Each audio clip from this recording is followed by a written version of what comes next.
be amongst all of you.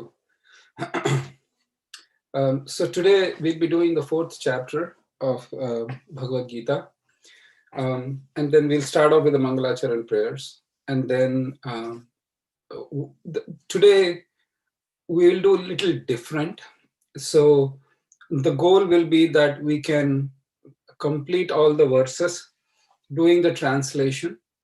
And after that, we can explore one or two topics or themes of this particular fourth chapter.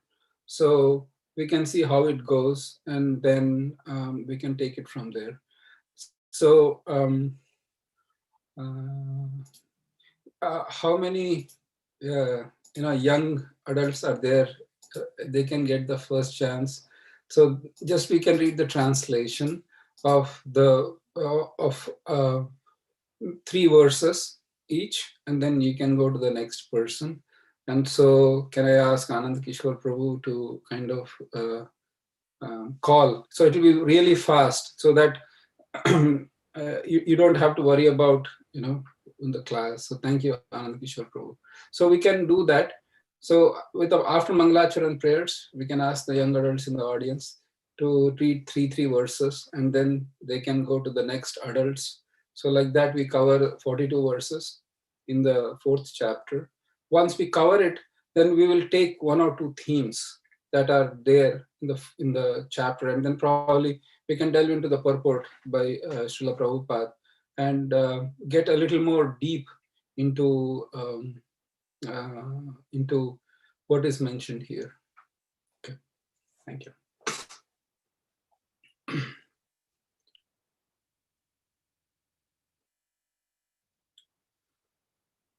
Om Ajnanatimirandasya Jnananjana Shalakaya Chakshurunmilitam Yena Tasmai Shri Guruve Namaha. Shri Chaitanya Manobhishtam Stapitam Yena Bhutale Swayam Rupa Kadamahyam Dadati Swapadantikam Vandeham Shri Guroho Shri Utapadakamalam Shri Gurun Vaishnavamscha Shri Rupam Sagrajatam Sahagana Raghunathanvitam Tvam Sajivam Sadvaitam Savadhutam Parijana Sahitam Krishna Chaitanya Devam Shri Radha Krishna Padan Sahagana Lalita Shri Vishakhanvitamscha. He Krishna Karuna Sindhu Dinabandho Jagatpate Gopesha Gopika Kanta Radha Kanta Namostute Tapta Kanchana Gaurangi Radhe Vrindavaneshwari Vrishabhanu Sute Devi Pranamami Hari Priye Vancha Kalpataru Bhayascha Kripa Sindhubhya Evacha Patitanam Pavanebhyo Vaishnavebhyo Namo Namaha. Jaya Sri Krishna Chaitanya Prabhu Nityananda Shri Advaita Gadadhara Srivasa Gaura Bhakta Vrinda. Hare Krishna Krishna Krishna Hare Hare Hare Rama Rama Rama Hare Hare.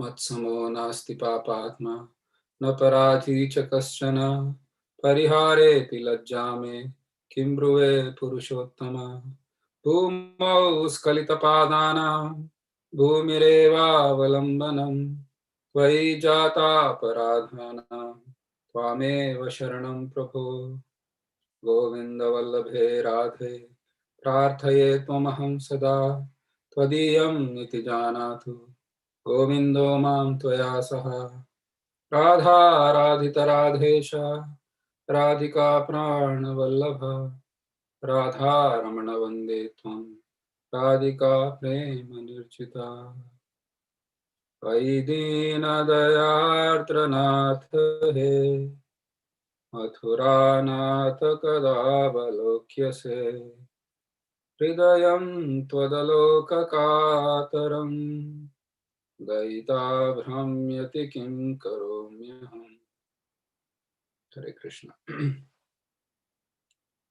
Ananda Kishore Prabhu and Mataji can project the translations, and the first young Vaishnava or Vaishnavi can read the 3 verses of the translations, and then we can go to the next. Should I call? Yes, Prabhu. Okay, Prabhu, first of all, what's the meaning of young? We read ta nata eva ham jatu nasham. Sorry, I was. Thank you. So it's anyway, I think Anushri and Anshu are there, so they can go. Yeah. And then if Vaishnavi is there, or Ambarish is there, or Ankita is there from Chicago, we can see. Yeah. So Prabhuji, only translations, no Sanskrit verses? Yeah. So today we'll try something different for the purpose of getting deeper. I want to try an experiment today, see if it works. Then we can continue with that, or we can revert back to the original one. Is that okay, Mate? So for you, you don't have to change much. You don't have to go back and forth and next and so on and so forth. Sure. Anushri, can you read? Yeah, the projection will happen in momentarily, and then chapter 4. Perfect.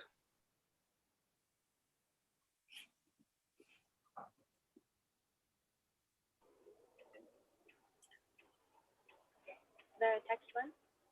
Yeah, you have to move a little bit closer, beta, to the. They are traveling, Prabhu. They are in the car, they said. Acha. Okay, that's fine. The personality of Godhead, Lord Sri Krishna said, I instructed the imperishable science of yoga to the sun god Vivasvan, and Vivasvan instructed it to Manu, the father of mankind, and Manu in turn instructed it to Iskcon. 2 more verses, Anushri. This supreme science was best received through the chain of disciplic succession, and the saintly kings understood it in that way. But in course of time, the succession was broken, and therefore the science as it is appears to be lost. That very ancient science of the relationship with the Supreme is today told by me to you because you are my devotee as well as my friend, and can therefore understand the transcendental mystery of this science. Arjuna said, the sun god Vivasvan is senior by birth to you. How am I to understand that? Three you're done, Anushri. So 3 verses, and then 3 verses can be given to the next one, please.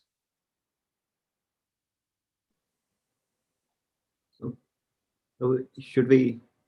Yeah, please call out. Please call out. Ankita Mataji. Hare Krishna, dear devotees, please, if there is any kids reading, so we are giving a preference to kids reading, please give in the chat that your kid name so that Prabhu can call out. So otherwise we can call who wants to read adults also next. Thank you. Anand Kishore Prabhu, is it me? Like I'm Ankita from ISV. Yes, Mataji, I intended to call you. Hare Krishna Prabhuji, thank you. Okay. Hare Krishna Prabhuji. Hare Krishna Mataji. Text 4. Arjuna said, the sun god Vivasvan is senior by birth to you. How am I to understand that in the beginning you instructed the science to him? The personality of God had said, many, many births both you and I have passed. I can remember all of them, but you cannot, O subduer of the enemy. Although I am unborn and my transcendental body never deteriorates, and although I am the Lord of all living entities, I still appear in every millennium in my original transcendental form. Hare Krishna.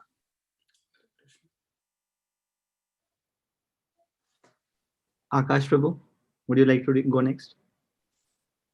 Hare Krishna. Yes, Prabhu, I can go next. Text 7.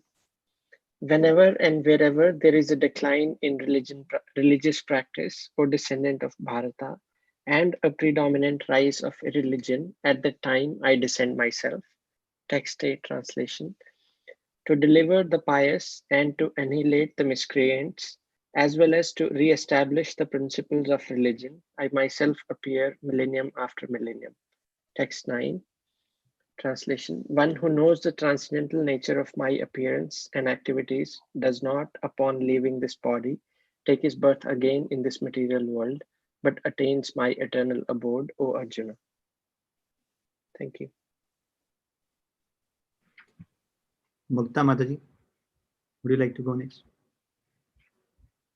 Yes, Prabhuji. Text 10.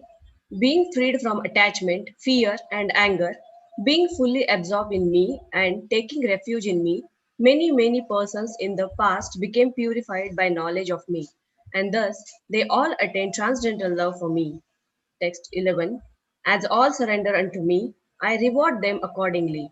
Everyone follows my path in all respect, O son of Pritha. Text 12. Men in this world desire success in fruitive activities, and therefore they worship the demigods. Quickly, of course, men get results from fruitive work in this world.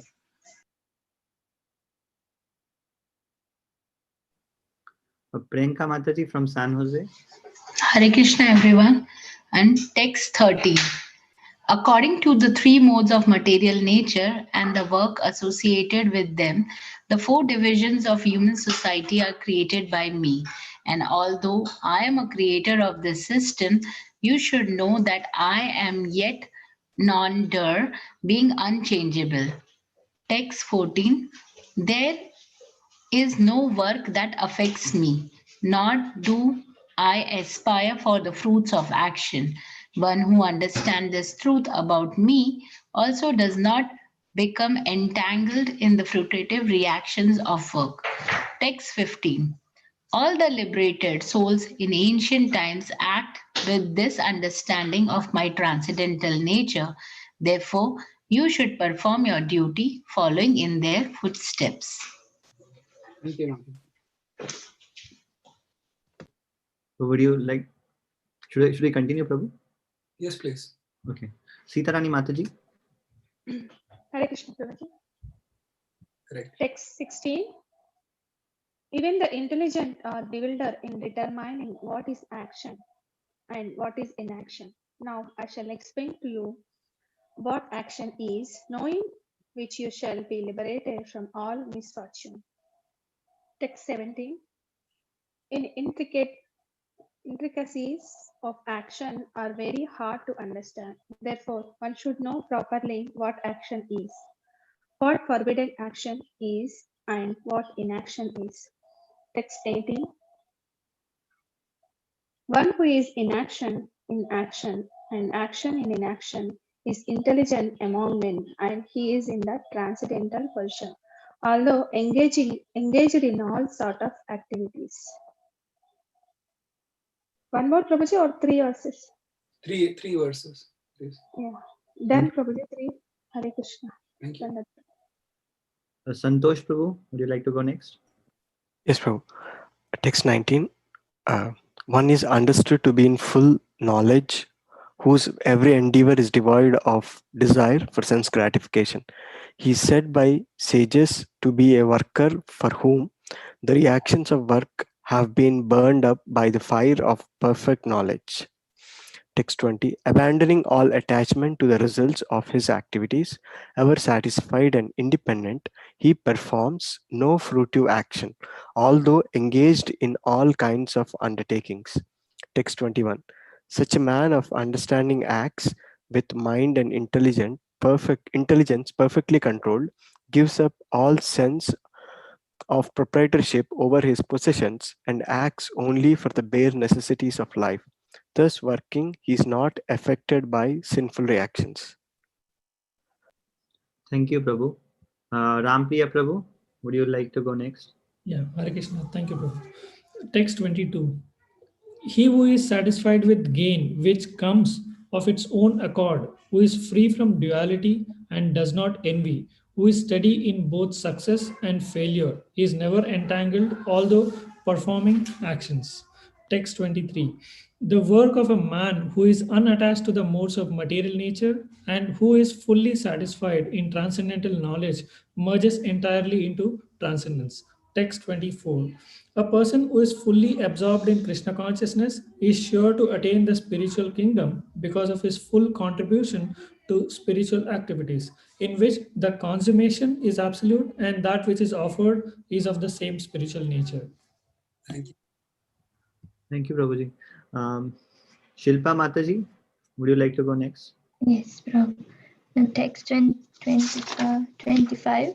Some yogis perfectly worship the demigods by offering different sacrifices to them, and some offer sacrifices in the fire of the Supreme Brahman. Text 26.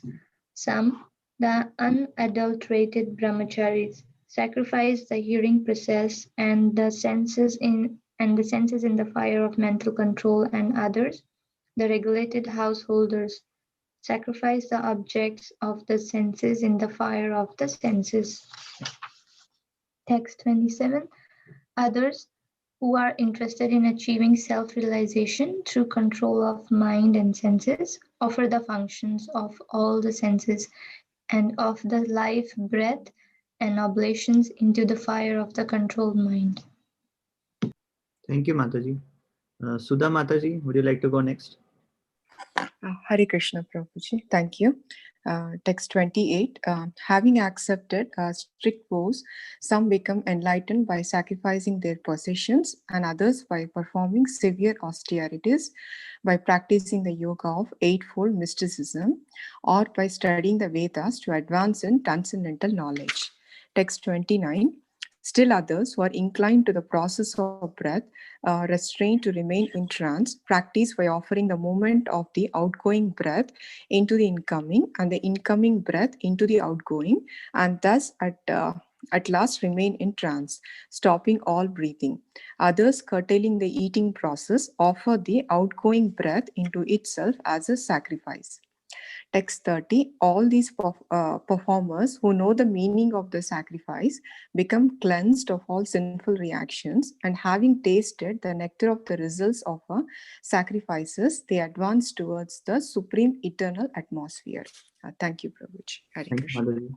Ramesh Prabhu, would you like to read? Yes, Prabhu, thank you. Text 31. O best of the Kuru dynasty, without sacrifice, one can never live happily on this planet or in this life. What then of the next? 32. All these different types of sacrifice are approved by the Vedas, and all of them are born of different types of work. Knowing them as such, you will become liberated. 33. O chaster of the enemy, the sacrifice performed with knowledge is better than the mere sacrifice of material possessions. After all, O son of Pruta, all sacrifices of work culminate in transcendental knowledge. Yeah. Thank you, Prabhu. Upasana Mataji, would you like to read? Sure, Prabhu. Thank Hare you. Krishna. Text 34. Just try to learn the truth by approaching a spiritual master. Inquire from him submissively and render service unto him. The self realized soul can impart knowledge unto you because they have seen the truth. Text 35. Having obtained real knowledge from a self realized soul, you will never fall again into such illusion. For by this knowledge, you will see that all living beings are but part of the Supreme, or in other words, they are mine. Text 36. Even if you are considered to be the most sinful of all sinners, when you are situated in the boat of transcendental knowledge, you will be able to cross over the ocean of miseries.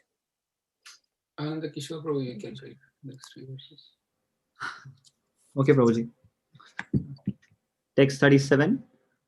As a blazing fire turns firewood to ashes, O Arjuna, so does the fire of knowledge burn to ashes all reactions to material activities. Text 38. In this world, there is nothing so sublime and pure as transcendental knowledge.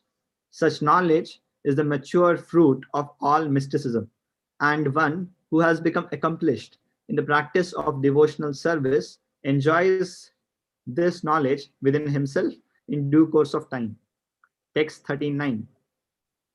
A faithful man who is dedicated to transcendental knowledge and who subdues his senses is eligible to achieve such knowledge, and having achieved it, he quickly attains the supreme spiritual peace.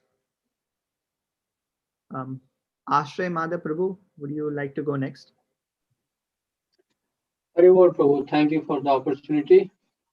But ignorant and faithless persons who doubt the revealed scriptures do not attain God consciousness, they fall down. For the doubting soul, there is happiness neither in this world nor in the next. Text 41. One who acts in devotional service, renouncing the fruits of his actions, and whose doubts have been destroyed by transcendental knowledge, is situated factually in the self, thus is not bound by the reactions of work, O conqueror of the riches. Text 42. Therefore, the doubts which have arisen in your heart out of ignorance would be slashed by the weapon of knowledge. Armed with yoga, O Bharat, stand and fight. Haribol. Hare Krishna. Thank you. Please keep, for those who didn't get a chance to read, you can please do include your name, and when we have to recite a particular verse, then we can definitely call upon you. So in this chapter, it begins with three phases, or the chapter is divided into three aspects. The first aspect is Krishna's appearance. The second aspect is the nature of work, or how to recognize the nature of work. The third, the division of the verses are in the end of how or what sacrifices are and what do they culminate in. What is the purpose of doing all these sacrifices? At some point of time, it might seem very ritualistic. It might seem very repetitive. And then the results of such sacrifices sometimes can be confusing or unknown. So in this particular chapter, Krishna is talking about those three aspects. The first aspect is Krishna's appearance. We have the famous verses that are going on in this particular chapter. And the Lord says that I spoke this knowledge to Vivashwan, or sun god, and Vivashwan spoke to his son Manu. Thank you. Actually, and then Manu spoke to Ikshvaku. Ikshvaku. Thank you. When Krishna mentions this, Arjuna asks Krishna, "Oh Krishna, the sun has been around for billions of years. You and me are bound together. How is it that you spoke this knowledge to sun god?" And in the purport, Srila Prabhupada writes that Arjuna did not ask this question specifically for his own understanding, but it was for our understanding. It seemed a very logical question. And how come you spoke to the sun god many millions of years ago? And in the purport, Srila Prabhupada actually calculates what was the time since Bhagavad Gita existed in the human society according to Krishna's calculation.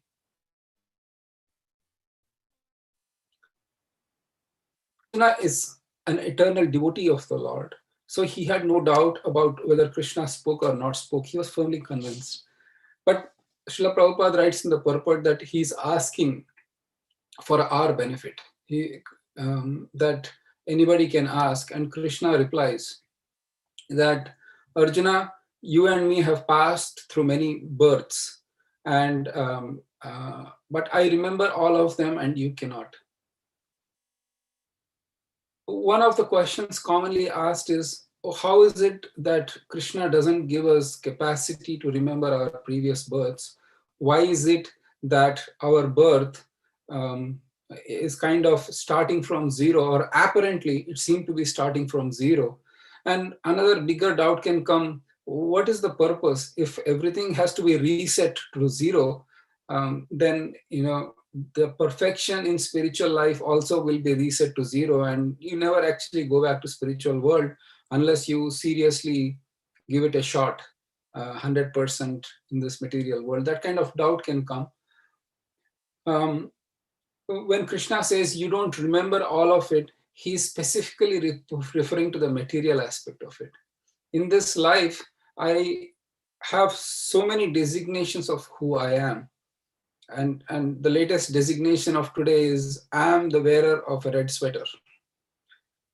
It can be a designation, and that is a true designation. Given the point of time, I am indeed wearing a red sweater.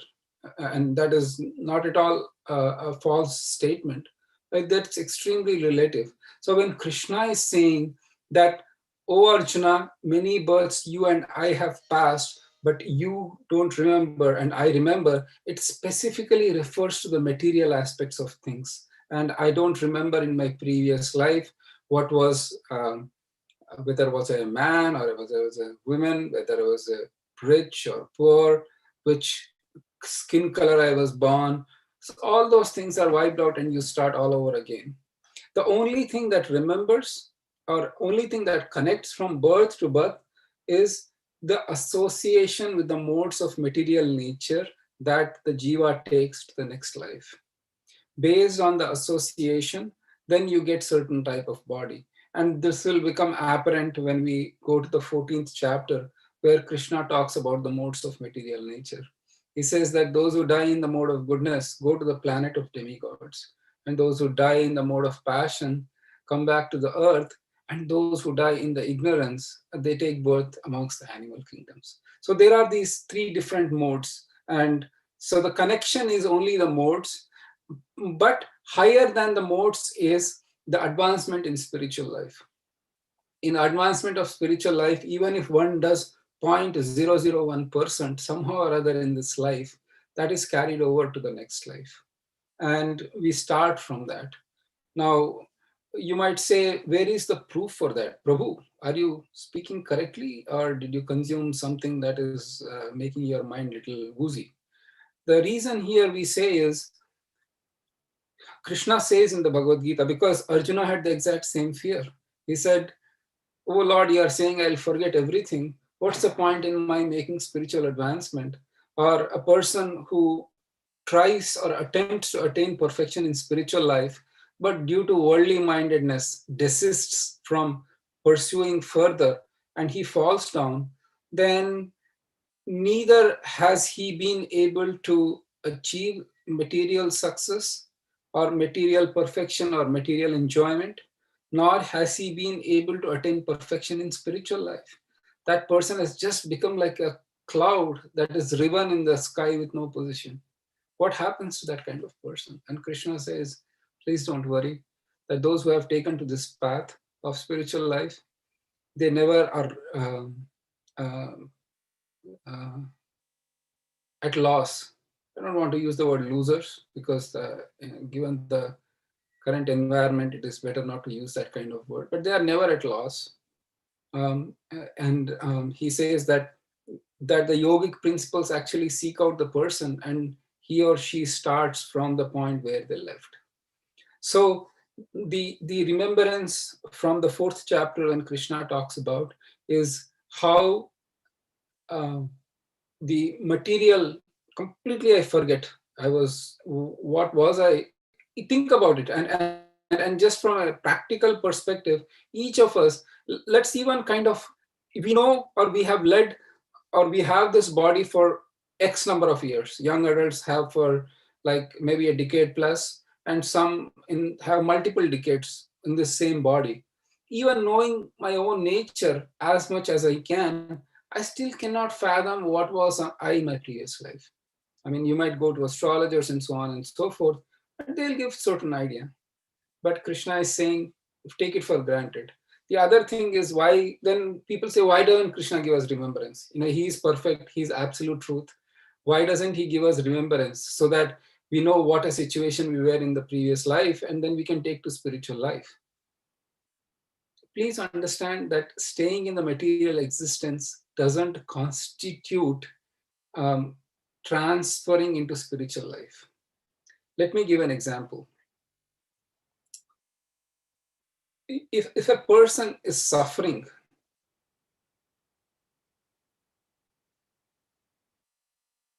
or there is having some serious pain, right? Either any of the bodily pains or whatever pains, the doctor, they give painkillers, yes or yes. Now, if the doctor is not able to find the cure for the patient, yet keeps on giving the painkillers, the problem is not solved. In fact, having an aggregate of pain is totally useless. Agreed? So far, so good with my logic? Shruti Priya Mataji, what do you think? Am I making sense or? Perfect sense, Prabhuji. Thank you. So each material life in this world is intense pain. Janma, Mrityu, Jara, Vyadi, Dukkha, Doshanu, Darshanam, Krishna says in the Bhagavad Gita, which means every life staying here is painful. If I do not have spiritual impetus to solve my problems of life forever, what's the point in Krishna giving us remembrance? Then the logical argument is Krishna should give us knowledge, well, and remembrance, which is what exactly he is doing. Because without that spiritual knowledge, merely remembering past lives will actually add to pain. And it's Krishna's mercy that he's saying, forget it. Just like take some Tylenol, and you will at least be relieved of the pain for some time. In that sense, death becomes a sweet relief for a person who might be really intensely suffering in this material world. Indeed, how many times can we see people resorting to suicide to kind of solve the unbearable problems they are facing in life?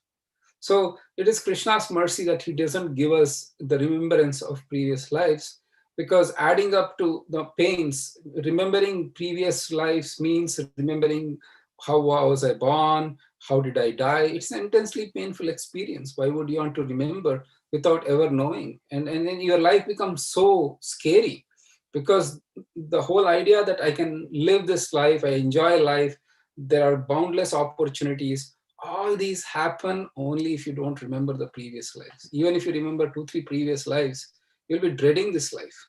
My God, what is happening here? Because you don't have spiritual knowledge and you have the intense pain of remembering. Forget previous lives, even this life. If you remember some really scary experience, that you are about to hit a car, or you were in an accident, or some really intensely shocking experience, even now, if you think of that or remember that experience, you will feel a shudder in your body. Yes or yes? I mean, it could be many things. I mean, I do remember a few incidents like that, and it does make me nervous and anxious. So if I try to remember my previous lives, then it will be miserable. I'll be depressed completely. And Krishna is saying, because you want to enjoy this material world, and because you need to get complete memory erasement or erasing of memory from the past, then only you can get the feeling this is all new. So there is that. And then the next few verses, Krishna talks about, very important thing, he talks about his appearance. He talks about what his appearance is, what is the purpose of his appearance, and what is the result of one who knows the true nature of his appearance.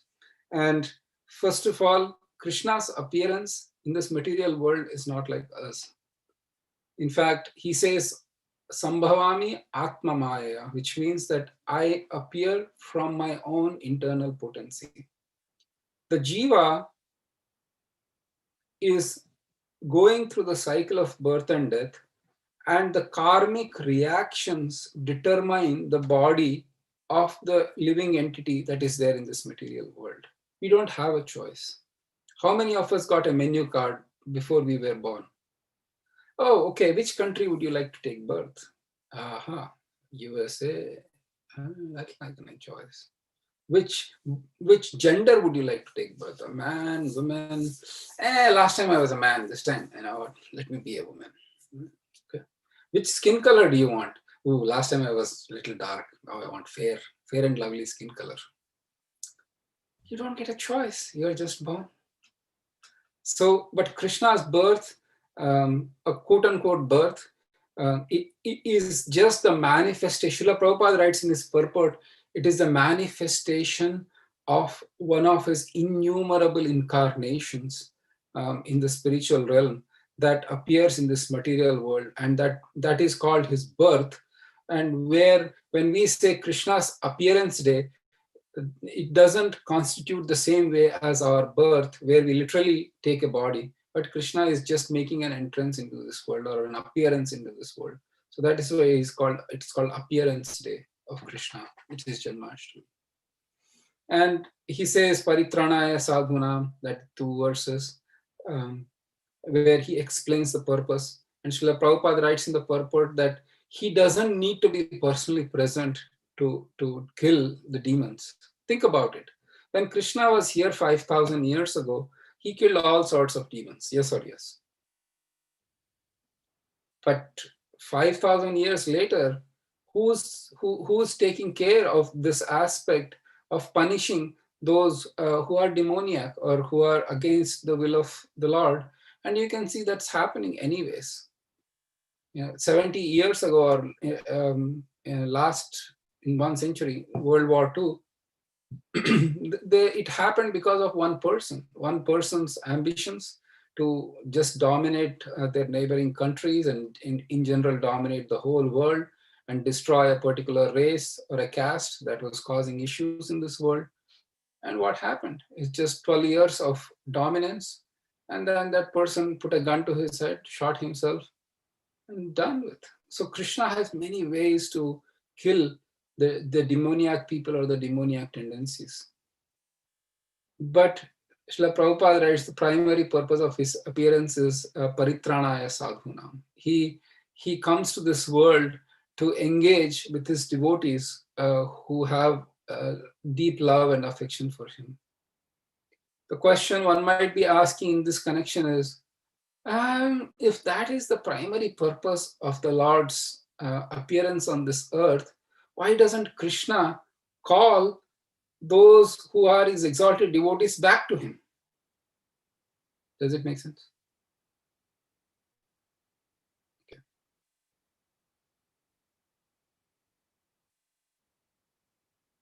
The nature of unalloyed devotees or pure devotees of Krishna is such that they don't want to go back to Krishna. They, time and again, it is mentioned in Bhagavatam. Let's take up Vritrasura's prayers. 6th canto, 11th chapter, 27, 26, 25. 25. Let's do 6, 11, 25. Sirisha Mataji. Just take your time, no rush. In the meanwhile, we can figure out who wants to chant with me. So, Ananda Kishore Prabhu, if there is the next person in the line, we can. Yes, Prabhu. Divyangi Lalita Mataji. Prabhuji, can you quote one more time which verse we are looking for? 6th canto, 11th chapter, 25th. 20. Okay, sure.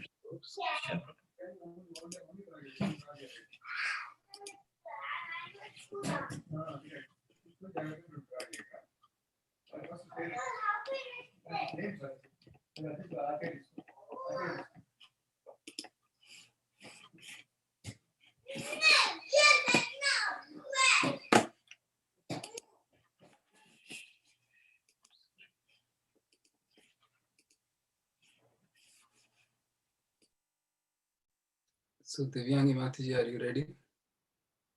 Yes, Prabhu. Okay, let's go for it.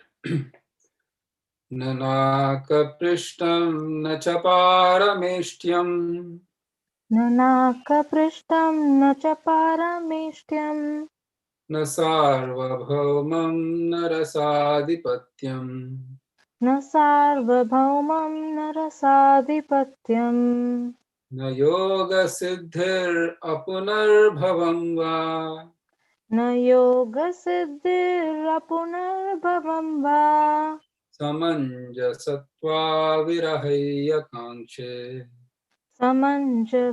समञ्जसत्वा विरहय्य काङ्क्षे. Translation, please.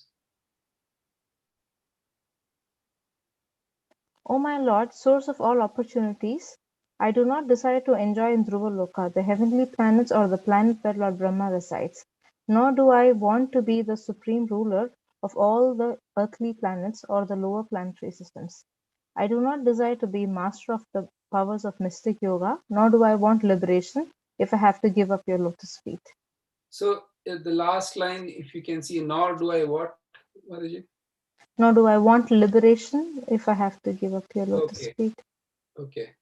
So then, Divyangi Mataji, we devotees are crazy people then, correct? I mean, we are like completely dim-witted people, because here is the supreme absolute truth, who can give anything and everything, liberation included.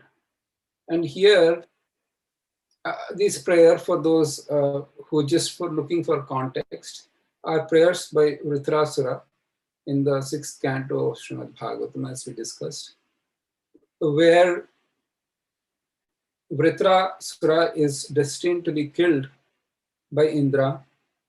Initially, the demigods were unsuccessful in defeating and killing Vritrasura. But when they approached Lord Vishnu, and Lord Vishnu suggested that they collect the bones of Dadachi or Dadyancha Muni and build a thunderbolt weapon from the bones of that sage. And Indra built such a weapon and now started attacking Vritrasura again. And Vritrasura knew very well that he was going to be killed by Indra, and this was the order of Lord Vishnu. So Vritrasura was an exalted devotee, and therefore he prays, he has like 3 or 4 really beautiful prayers, out of which one of these prayer is that I do not want any dominion over heavenly planets. I do not want to have any kingship of the lower planets. I do not even want mystic yogic perfections. Even I don't want liberation. Then the question is, are you guys crazy? I mean, what are you wasting your time for? You don't want liberation from God. You don't want anything material from God. So what's your purpose? What is it that you are asking them? So there are such unalloyed devotees, and Krishna is so merciful. He says, if you don't want liberation, I will come to you and I will engage with you. That is partially one of the reasons why Paritranaya Sadhunam comes up, where Krishna, when he comes to this material world, he actually engages in the loving reciprocation with his devotees. And the devotees are saying that, my Lord, I don't want liberation. And Krishna is saying, you don't want liberation, I'll come to you. And the same story happened in Sri Chaitanya Mahaprabhu's Leela, that Sanatana Goswami and Rupa Goswami, they were employed by Nawab Hussain Shah, and thus they were branded as Muslims, because of which they were ostracized from the Hindu society.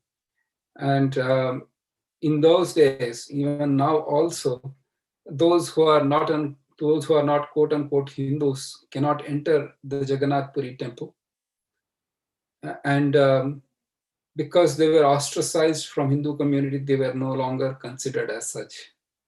And also Haridas Thakur was born in a Muslim family. Though he was the devotee of highest caliber, all these exalted souls, of course, Srila Rupa Goswami and Sanatan Goswami would reside in Vrindavan and visited Chaitanya Mahaprabhu once or twice in course of his pastimes. and Srila Haridas Thakur was permanently staying in Jagannath Puri. All of these devotees, they would never ever go inside the temple to see the Lord. And it was out of respect for the social customs that they did not want to create a disturbance, that they did not go.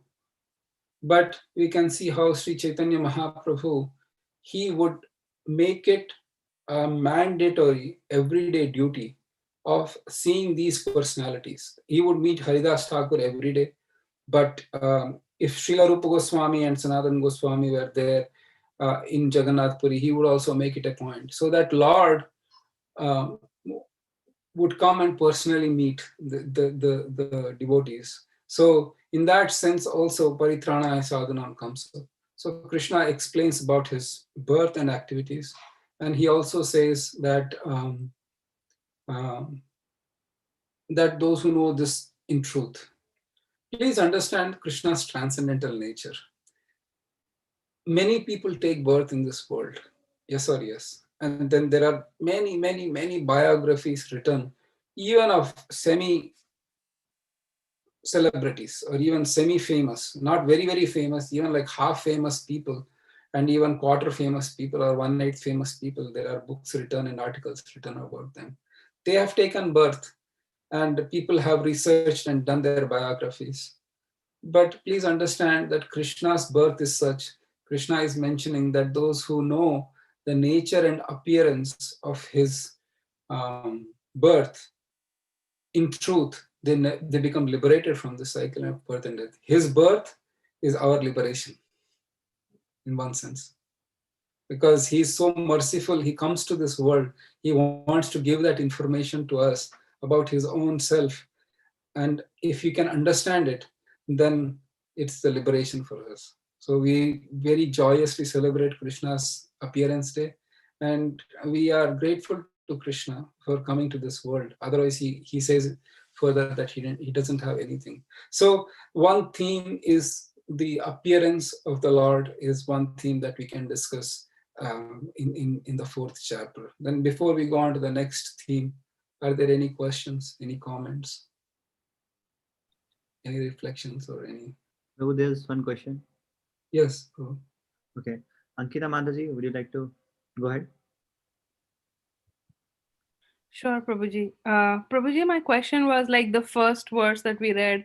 Like, what's the importance of like Bhagavad Gita being recited by Krishna to Vivashwan, then Manu, and then Ikshvashu? Is there like a reason that it was first recited to the sun god? Is there a relevance behind that? Is Krishna trying to say something? So Krishna is mentioning, the reason why he mentions it is that the Lord spoke this knowledge to sun god about, I believe it's 120 million years. Let's see in the purport. Don't have to project, Mataji, that's fine. Let's just go. Okay. So Srila Prabhupada writes, accepting that before the birth of Manu, the Gita was spoken by the Lord to his disciple, sun god Vivashwan. The rough estimate is that Gita was spoken at least 120,400,000 years ago. So the Lord mentions this because he says that the last time I spoke to sun god, and from that time I spoke to now, it seems to have been lost. This knowledge of mine seems to have been lost. So therefore I appeared again as Krishna to give this knowledge to this world. And that is the reason why mercifully we have Bhagavad Gita today, which is the same knowledge. The Lord spoke it in terms of he observing that this knowledge is lost in human society, and he recounting to Arjuna when he spoke it last. Is that okay? Yes, Prabhuji, thank you. Mukta Mataji, would you guys like to go next? Yes, Prabhuji. Hi, Krishna Prabhuji. So Prabhuji, you were mentioning like we don't remember our previous life because we'll have so many bad experiences and all, and so we would not be able to live this life. So I was thinking if Krishna would have given us that remembrance, then we would have feel the emergency, like, yeah, like previously also I have felt this pain, now also I'm having, and so we have worshipped him, or so why is it not like that? So as I mentioned earlier, if you remember the previous life or the previous lives without knowing how to get out of that pain, then the remembrance of previous lives actually adds to the misery, right? Just like if you have a tumor in the brain, or if you are a person, God forbid, a person has tumor in the brain, and the doctors, for some reason, they don't know that he has tumor. There has not been yet diagnosed, and they can give him painkillers to cure of the headache, but unless they know the root cause of why that headache is happening, at least the painkillers are an immediate relief. The cycle of birth and death is what Jiva chose. I want to continue in this material world without remembering God, and Krishna is giving this chance to come to this world.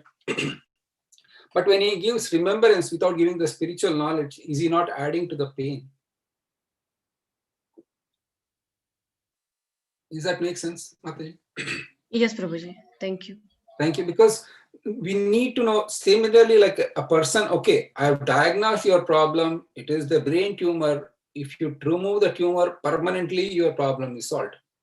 Unless that awareness comes, the person will be just continuing having pain, and the pain is keep on increasing with no end. And that's really cruel on the part of the doctor, not to prescribe, not to give painkillers, so that at least there is some immediate relief. Death like that is the immediate relief before the jiva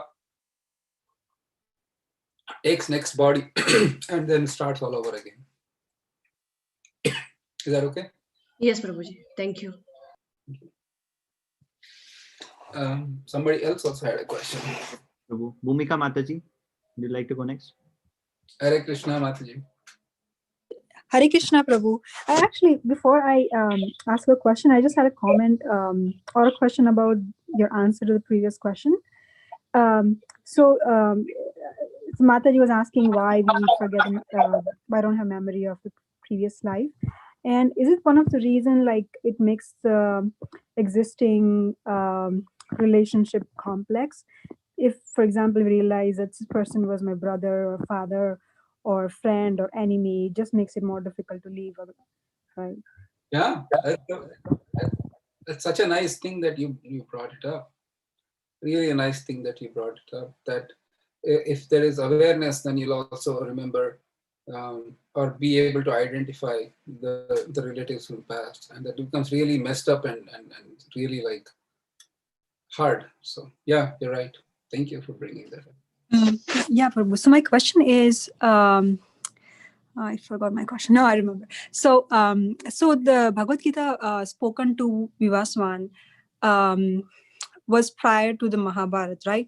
And the current Gita is it's like mainly based on the Mahabharata. So how that Gita was different from the Gita we are reading? Thank you, Prabhu. Thank you, Mataji. So the idea is that Vedavyas wrote Srimad Mahabharatam to attract the attention of people who might be not interested in reading religious texts or scriptures. So he wove this beautiful narrative about the Pandavas that has like, it has intrigue, it has romance, it has opulences, it has power, it has war. Everything is woven in such a nice way that common people are attracted to Mahabharata. And in fact, growing up in India, I remember that Mahabharata serial was so popular. I think it was B.R. Chopra's Mahabharata serial was so popular that no matter how severe is the power situation, no matter how many hours the power will go, for that Mahabharata time, the power has to be there. Otherwise, people would go and actually destroy the power station office. It was that bad. The point I'm trying to make is that Mahabharat was very popular and attractive, but the reason Srila Vyasdev wrote Mahabharat was to give the common population who would not be interested in teachings of God the message of God interspersed in Mahabharat, just like a mother would take a very bitter tablet or pill and put it in a laddu or gulab jamun and give it to the child. In the same way, he packaged the Mahabharat and he put Bhagavad Gita in between. So Bhagavad Gita is strictly not based upon Mahabharat, but it is the same message spoken by Krishna and Arjuna. It's the same message that he spoke that is being included as a part of Mahabharat text. Is that okay? Yes, Prabhu. Thank you. Thank you. And that's why Krishna says, I spoke this message to Sun God. And it is the same message now I am giving. And Srila Prabhupada writes that is the disciplic succession, that the same knowledge is being transmitted. There is no change in the knowledge. It is just the medium in which the knowledge is being used different, where maybe we don't know from Bhagavad Gita whether the Lord spoke to Sun God directly face to face, or whether he inspired that knowledge from within the heart, or whether he actually wrote it on some. We don't know that. The Lord says, I spoke this knowledge to some God, and we accept it. And that same knowledge, the Lord says, is now I'm giving it to you. So the knowledge has not changed, but the medium of delivering has changed. Got it, Prabhu. Thank you. Prabhuji, can I ask a question? Yes. So Prabhuji, Krishna gave this wisdom first to Vivashwan. And with respect to Brahmaji, right? Brahma, we have many Brahmas in many universes, right? So I'm asking with respect to Brahma, because the other day we were, as a family, we read Srimad Bhagavatam, just the translation, and we were reading about Brahmaji when he came out of Krishna's Nabhi, lotus flower, and he was all alone. He was in the dark, right? And then he realized, he was looking, where did I come from? Who created me? He was looking in the dark. Then he realized that Krishna is the supreme God. But we were a little confused that how did he find out that Krishna is the supreme God, his creator? So here I'm trying to understand where in the kind of a relationship with Vivashwan, the knowledge, how did he realize Brahmaji? So the Lord has multiple streams of personalities that he can instruct. So one thing, as you are asking the question, Shruti Priya Mataji, is I got intrigued, and maybe this is a topic for those who love to research in the group here, is if we can find why or what were the context in which the Lord spoke this knowledge to Sun God. That'd be nice. That never struck me till now. Like, he said he spoke, but was there a crisis like Arjuna was facing, or was there a service that he had to do like Brahmaji? Because Brahmaji had a specific service to do, and that service was to create the universe. Unfortunate, or rather, not unfortunately, that's not the right word. Because of the circumstances, peculiar circumstances, where if there has to be a creation, then there has to be people within the creation. And the first created being was Brahma. Now, when Brahma came, he came into the world of ignorance. He was not self-illuminated with knowledge on the word go. And because he was in that situation where he had to create a material world, and he had to get knowledge on how to create and where he was and who is the person to whom he has to report, and so on and so forth. Without that chain of command, Brahma was not having a foggiest idea on what to do. So that's the reason why he heard the word tapa, and then he performed the austerities. and the Lord appeared before him, and Tene Brahma Hridaya Adikavaye. He instructed Brahmaji from within. Janmadyasya yatonvayat itaratas charteshva bhignaswarat Tene Brahma Hridaya Adikavaye muhyanti yat surayaha. That so the Lord not only has just one way, but he can enlighten on multiple ways. And so because Brahmaji was the first created being of the universe, he instructed him first, and then that was how that came about. And he can instruct multiple places at multiple times. For example, he instructed Uddhava in Uddhava Gita. So the Lord can independently instruct anybody at any time. So now I am intrigued. I want to see if there is a research on what is the circumstances by which he instructed Vivaswan. Thank you so much, Prabhuji. Like this, Krishna is inconceivable. So he has different ways to illuminate us. Yes. And it's in line with it, with the famous verse from the Kata Upanishad. Nayam Atma Pravachanena Labhyo, Namedayana Bhavnashrutena, Yame Vaishasi Virinate Tena Labhyas, Tasyaisha Atma Virinate Tanum Swam. It is said that Nayam Atma Pravachanena, on having too many pravachans on Atma, Nalabhyo, no Bahuna Shrutena, nor by reading many Vedas or scriptures. So, onto whom the Lord is pleased, to him from within he reveals this knowledge. Thank you. Hare Krishna. Prabhu, Divyananda Prabhu has a question. Okay. Hare Krishna. Hare Krishna. Hare Krishna, Prabhu. Dandavat pranams. Prabhu, Krishna's knowledge is very potent, and Krishna is himself speaking it. What was the reason it got lost? How could the demons overpower it? And the knowledge was, the chain was totally broken. So just wanted to know what could have happened.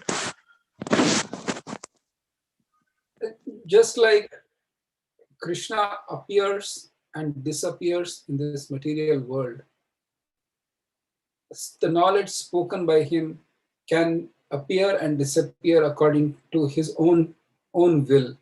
And it is mentioned here in the 11th chapter, Krishna says, time I am the destroyer of all the worlds. So because this world is changing and it's constantly not a place where it is permanent, by will of the Lord, the knowledge can be covered up. In fact, it is mentioned in Srimad Bhagavatam, the Yananda Prabhu, that in the 12th canto, by the end of Kali Yuga, practically the knowledge of God is completely covered up. And there's so much of atheism in the society that people barely have even a foggiest idea of Vedas or Vedic rituals. It's just the way Krishna has set up this world, where based on the people and the time, the knowledge is revealed, sustained, or disappears. In Satyayuga, for example, the lifespan is 100,000 years, and it's the longest of the 4 yugas. The knowledge is pristine of all that time. So it's again Krishna's arrangement on how the knowledge stays or it doesn't stay. And which brings the point how fortunate we are and how grateful we are to Srila Prabhupada that he not only kept this knowledge but translated it so that we can understand and we can follow it. Is that okay? Thank you, Prabhu. Ashray Madhav Prabhu. Haribol Srivasa Prabhu. Hare Krishna. Haribol Ashray Madhav. Haribol. So Prabhuji, I had one comment about this, remembering the past life. So based on some records, I think in the Virginia University or somewhere they recorded, it is possible that the people who die like traumatic death, they sometimes remember their past lives. And when you look at their lives, when they remember, it's not very pleasant, it's very painful basically. They are confused and painful basically. So that is one comment, and I have a question basically. Question is, you were mentioning that these great devotees from that Bhagavatam verse, right? Uh, they don't want to go to the Lord's abode. They want to stay here and do bhajan of Lord and remember Him. So I was thinking, in the 10th canto, somewhere I don't remember the exact verse, where they're mentioning that familiarity breeds contempt. So when you're too close to the Lord, then out of their humility, they may be thinking, if I come too close to the Lord, what if I become proud?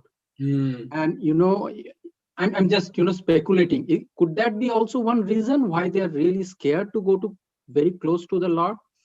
Like, He is my master and I am His servant. Let me be like, I serve Him from here, basically, like that kind of attitude. I don't know. Thank you, Prabhu, for the question. The devotees are anxious to see Krishna. In fact, Sri Chaitanya Mahaprabhu always pined for Krishna, always wanted to see Krishna, and he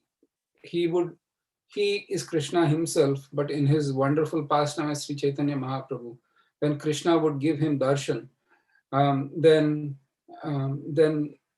he would disappear from his sight. Mahaprabhu would pine intensely, saying that Krishna gave me darshan for a minute, and then because of my sinful nature, he just left me, and then I'm plunged in the ocean of distress.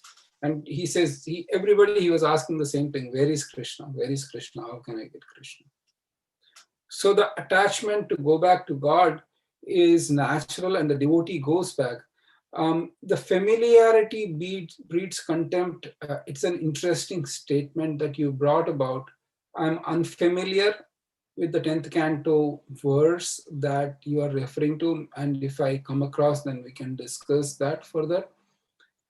But that is more in terms of the material world.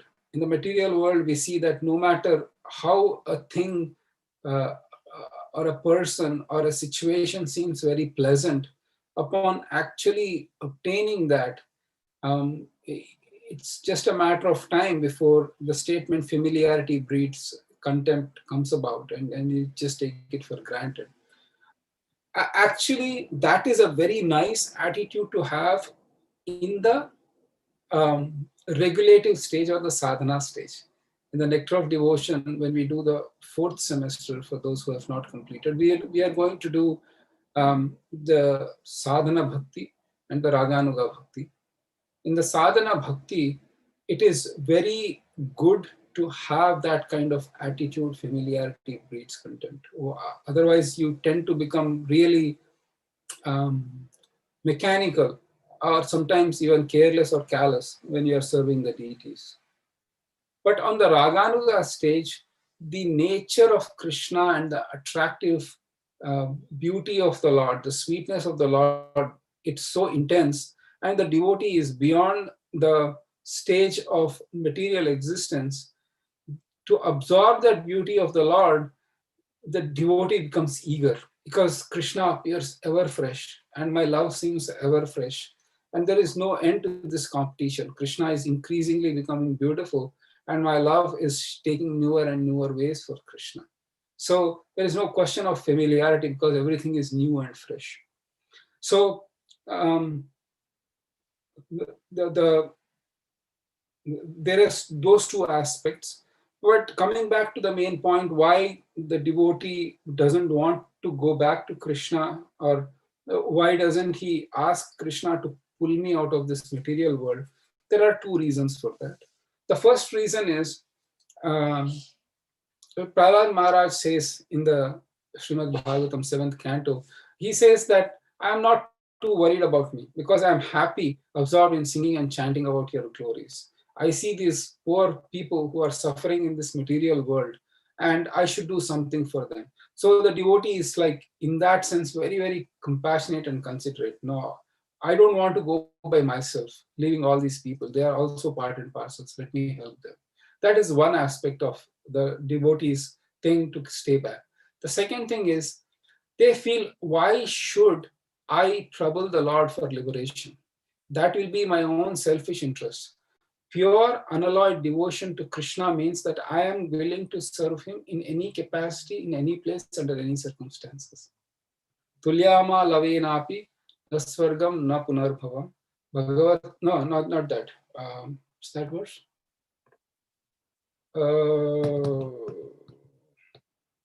The devotee sees hell, heaven, and liberation equally. Narayana Parasarve. Thank you. Narayana Parasarve Nakutaschana Vibyati Swargapavarganarikeshu Tulyartha Apidarshina. He says that for one who is Narayana Parayana, or completely heart and soul, everything absorbed in Krishna, for them, heaven, hell, liberation is the same. So what's the point in asking the Lord even for liberation? Because I'm already merged in the existence. Is that okay? Prabhuji, that is a very nice answer. Thank you. Thank you. Thank you. Very well. Very well. Okay, so we can go to the next theme. We have about 45 minutes. So we can go to the next theme of the 4th chapter. The next theme is karma, akarma, vikarma.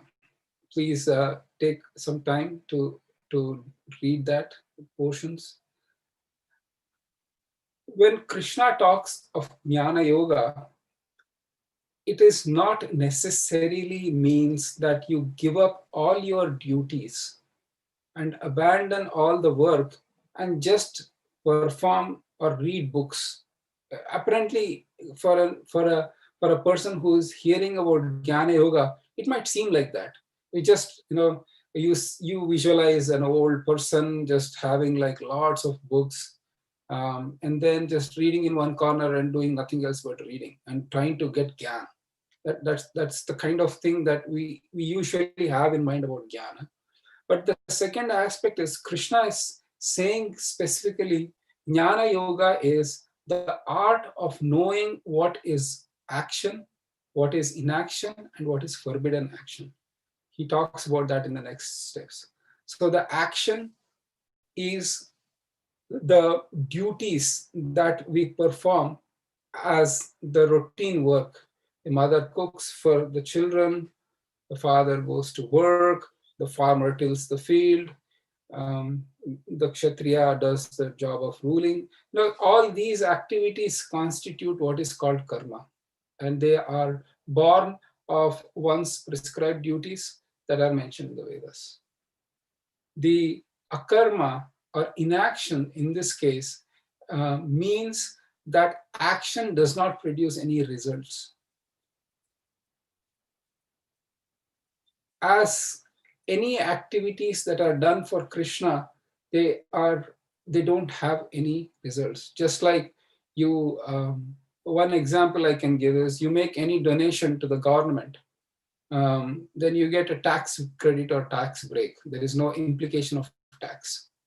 So in that sense, work done for Krishna is devoid of any reactions. That is called inaction or akarma. Karma is prescribed duties. Vikarma is forbidden activities or activities against the injunctions of the religious scriptures. And Krishna is saying, we'll discuss this verse a little bit, and then we can go. So that verse will be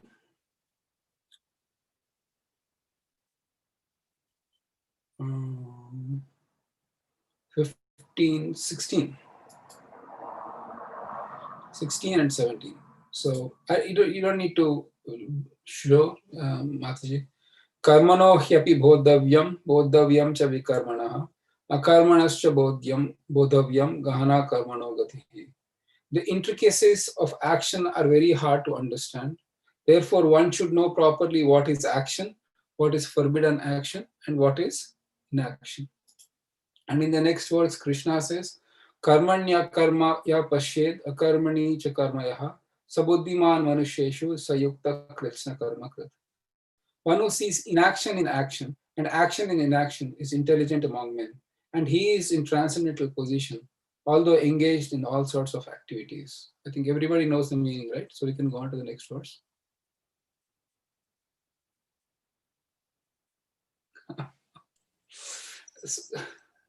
Oh, may I try? Yes, sir. Please try. So your question is, what's the meaning of inaction, inaction, action, inaction? Yeah. Yeah, because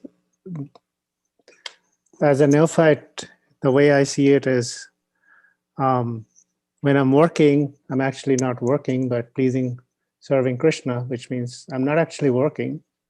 It's actually karma to satisfy him.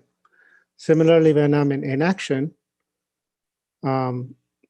it's kind of the same thing, because inside my heart, I'm feeling the presence of Krishna, and hence I feel that the body is not doing anything, but still there is a soul attached to it.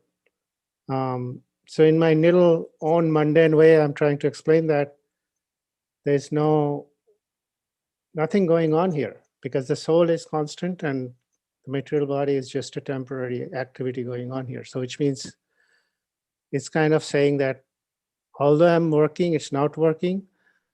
And although I'm not working, I'm still working, because it's all about the material body and not the soul, because the soul is not doing anything, right?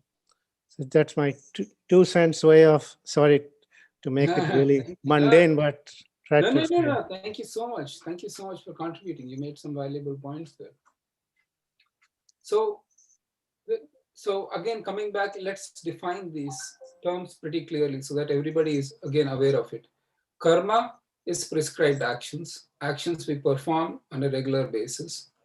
And the reactions or the fruits of that is good or bad. Mainly it is good, because you are performing prescribed duties according to Vedas. So mainly you get good results from there. The akarma is activities which are performed for Vishnu or Krishna. Yajnartha karmano nyatra lokoyam karma bandhana. So any activities performed for Vishnu, they don't have any reactions. And forbidden actions are actions that have usually bad or negative reactions. So when Krishna says one who sees action in inaction and inaction in action, let's divide up those two. Inaction in action is reasonably easy to understand. Inaction means akarma, or no reactions to the work. And then there are certain activities where I see no results, which are usually transcendental or devotional activities. Which I see is inaction in action. Though I am performing activities or action, there are no results, right? So that is reasonably easy to understand. The second part is a little bit tricky to understand. How do you define, or how do you explain action in inaction? Which means, by the definition we have used, you are performing activities for Krishna or transcendental activities, yet there are reactions, correct? Literal definition of action in inaction means you are doing something higher, yet you are getting karmic reactions, correct? So far so good, at least agreed with the line of terminology, I think. Right. How can you actually describe a situation that says action in inaction? For example, a person who prematurely takes up to sannyas, whose heart is not purified, whose knowledge is not mature, all of a sudden, or even gradually, or suddenly gradually, he gives up all the activities that are needed and takes up to sannyas, which seems to be a spiritual act. But if you take it prematurely, then you will be having reactions. Imagine or remember the first verse or first chapter in Bhagavad Gita, where Krishna was willing to take the portion or the position of inaction. He said, "Oh Krishna, I will go to forest and live by begging. I will not fight this war, because if I fight this war, then I see seriously negative consequences to my fighting. And remember the second chapter where Krishna says, "Oh Arjuna, if you don't fight, then sin, you will be accruing sin." So if you can see, action in inaction means premature inaction will cause actions or reactions. So far, so good. So Krishna is saying, one who can see both, and he is intelligent among men, and therefore he will engage in proper activities. And there is a beautiful purport by Prabhupada, actually. Let's go to, actually the fourth chapter is so much, every verse, every chapter has good purports by Prabhupada, but fourth chapter, one purport can actually take up one class. But in the interest of time, we just need to kind of go ahead.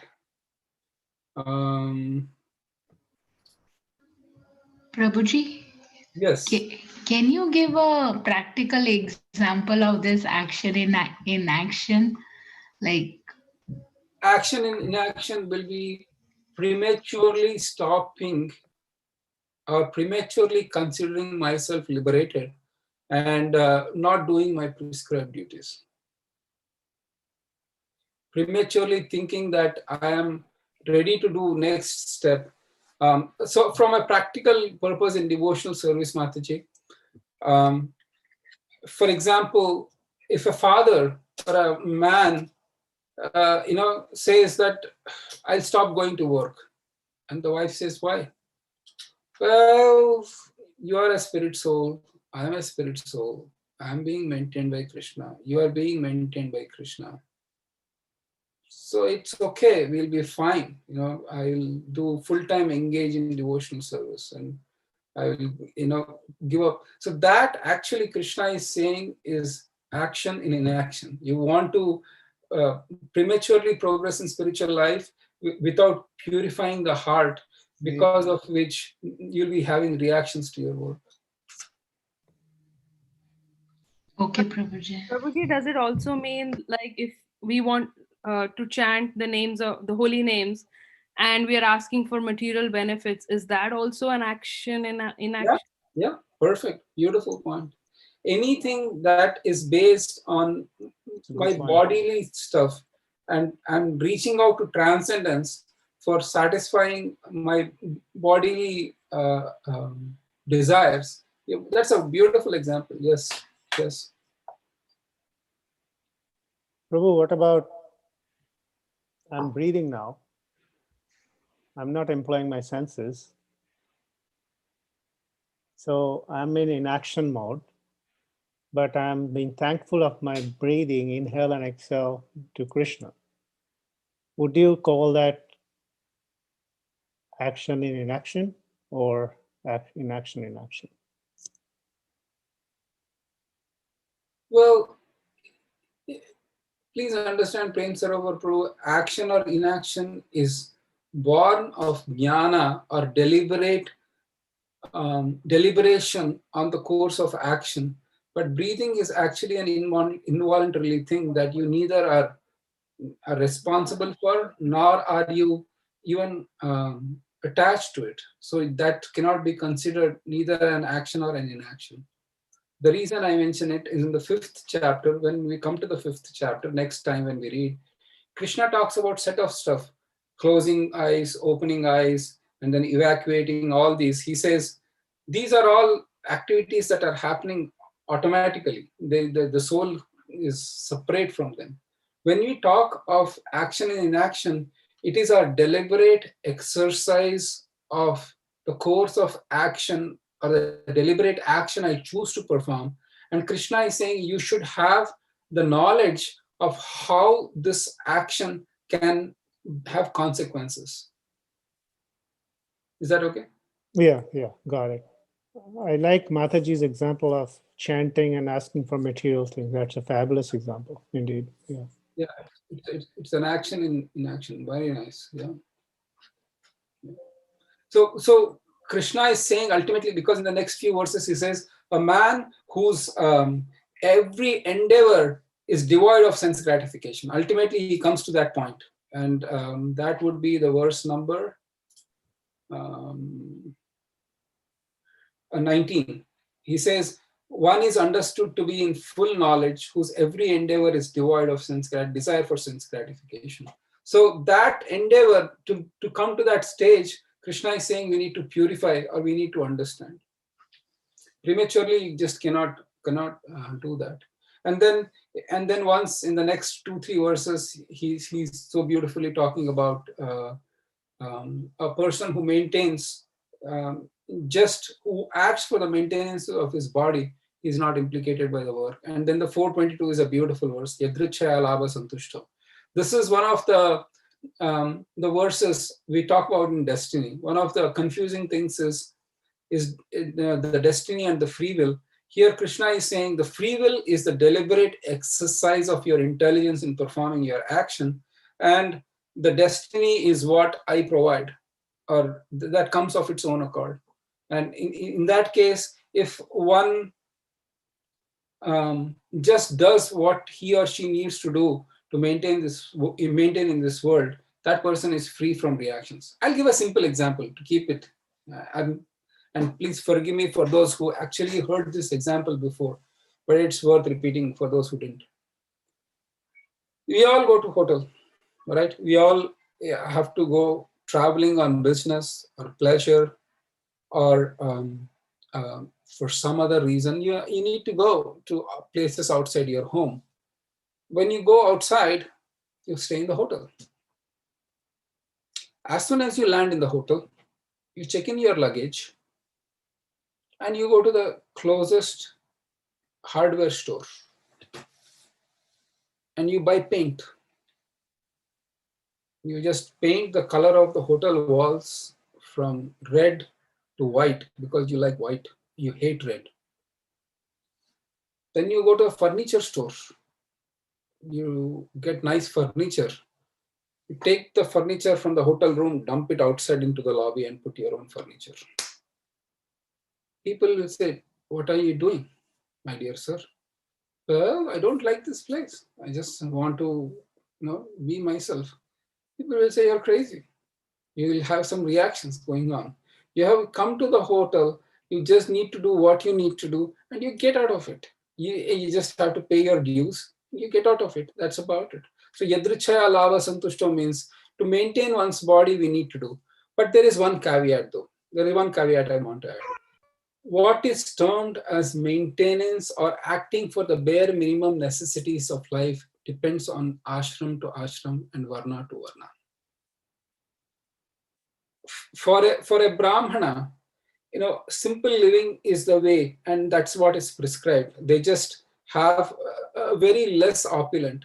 For a king can't live in a hut. The king, bare minimum for a king is different from a bare minimum for a brahmana, and for a bare minimum for a shudra or a vaishya. Same way, bare minimum is different from what is to a brahmachari, to a grihastha, to a vanaprastha, to a sannyas. So in all circumstances, the bare minimum changes, but the idea of bare minimum doesn't change. And that's what we need to implement. On a practical level, amongst devotees, as much as possible, we just do with whatever we can do to get the work done. I mean, you can, if Krishna so arranges and it's in your destiny, you can buy like a $150,000 car, or you can just buy like a $35,000 or $40,000 car, even $20,000 car, and get the work done. So bare minimum is something that we should be aware as devotees. We can be having little simple thinking. In fact, Srila Prabhupada writes, extravagant earning and extravagant living are the source of serious anxiety and sin. So one shouldn't try to spend too much overboard. We should have comfortable living. Don't get me wrong. We should not go to this extreme where you go to the office and your boss says you're supposed to come at 8, but it's noon. Well, sir, I'm practicing simple living. I walk from home, and it takes 4 hours for me to walk from home. the boss will say, all right, you go home now, because by the time you go home, it will be 4. So you get the idea. You get the idea. One has to be judicious in doing what is bare minimum. And to have extravagant living means to be involved in material actions and reactions. Extravagant can mean any form, in any different way. So far, so good. Karma, akarma, vikarma. Prabhu, one question can I ask? Yes, yes, Prabhu. Actually, it's a follow up on the action and inaction. Sorry, inaction in action and action in inaction. So, okay. so Prabhu, I was just wondering actually. So I think you made us understand what is inaction in action, and you gave the example of akarma and then action in action, premature leaving of your prescribed duties. But then the verse says that talks about the one who is intelligent. Yeah. So it says one who sees that.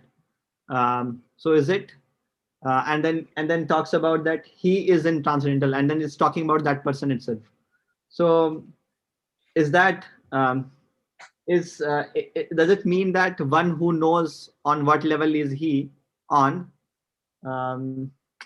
If I understand it correctly, he is an intelligent person and engaged in all sorts of activities. That's the key phrase there. Because if I more often than not, I have seen this happen in Iskcon once or twice. You get the idea of you get carried away by taking sannyas, and prematurely, not now. In previous times, when Prabhupada just left, prematurely people talked of giving up their young children and wives and taking up sannyas, all in the name of preaching. But while some could be genuine, but the idea there is that my attachment to sannyas is much more based on evading prescribed duties versus actually doing it. So if I knew the ramifications of prematurely taking sannyas, I would be engaged in maintaining my family, even though it might seem not very advancing spiritually. If you can get the yes. So in short, if somebody knows his adhikar, he is intelligent. Exactly. Okay. Thank you, Rohit. Thank you.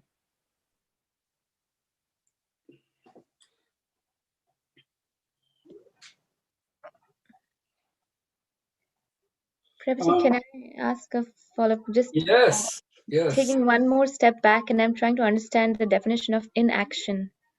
I thought inaction means not doing any activity, but the examples that we are trying to understand here is person is leaving one's prescribed duty and still doing something else. So is that inaction, or inaction means that more like what impersonalists do is like right. Is that inaction? Jai Shri Radha Mataji, Hari Bol. Hare Krishna. It can mean both. Once Krishna is saying that one's prescribed duties, Krishna actually says, even though one's prescribed duties may be full of faults, it is better to stick to one's prescribed duties than do others' duties, and it is dangerous. And we can see the example of the present occupant of White House. A Vaishya becomes a Kshatriya, then you'll see where things go. The mentality just becomes in terms of money, how money can be done, rather than Kshatriya means the first priority is to protect people. It is not anybody's fault. It is just when things look appealing and I just need to get it even though it's not my nature, then you are so right. Even that can be actually one of the examples of prematurely jumping. Correct. Thank you, Matthew, for bringing that up.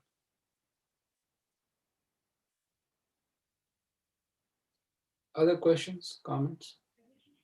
So we have 21 more minutes. The last part, we can discuss the theme in next 15 minutes. Then I want to get the feedback to say if this is something that you like, or should we do every Sanskrit verse? And then if the chapter gets too long, then we rush in the end. So there are pros and cons to that. We'll get to that in a minute. So, Srivasa Prabhu, sorry, this is Ashram Madhav. Sorry for interrupting. Just No one problem. last point on this inaction again. Yeah.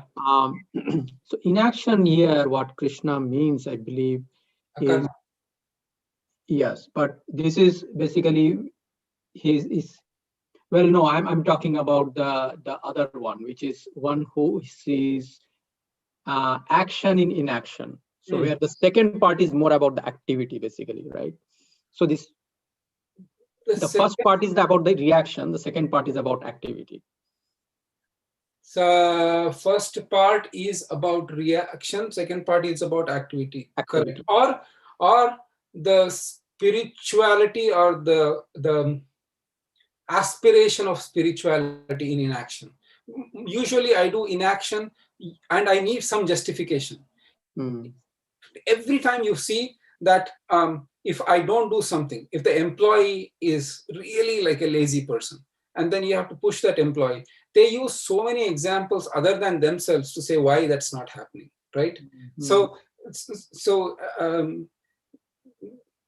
the idea here is when you prematurely give up action or engage in spirituality and using that as an excuse to give up your work. My family life is so terrible. I fight every day. It's like a horrible thing. My kids are pestering me every day. My wife or my husband. I'll be general neutral just to avoid any wrath from either parties. It's too much happening. Let me give up this family life and let me take. If you are spiritually inclined, then you'll say, let me take up to sannyas or like get into spirituality. If you are really more base or very crass or uneducated or in a very base phase of life, you actually divorce that person and then say, you know what, this is not for me. And then you keep trying to see different things.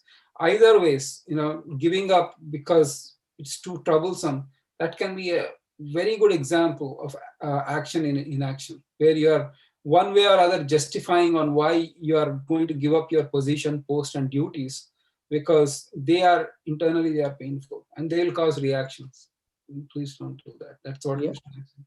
So Prabhuji, in action, I had one question there. So if suppose a person is able to, although it is not recommended in the Bhakti path, but if some person is able to restrain not only the physical external activities, but able to restrain the mental activities as well, means not dwelling on the things, like sort of like an escapist, still dwelling. He had that desire, but he could not do it. So he's still dwelling.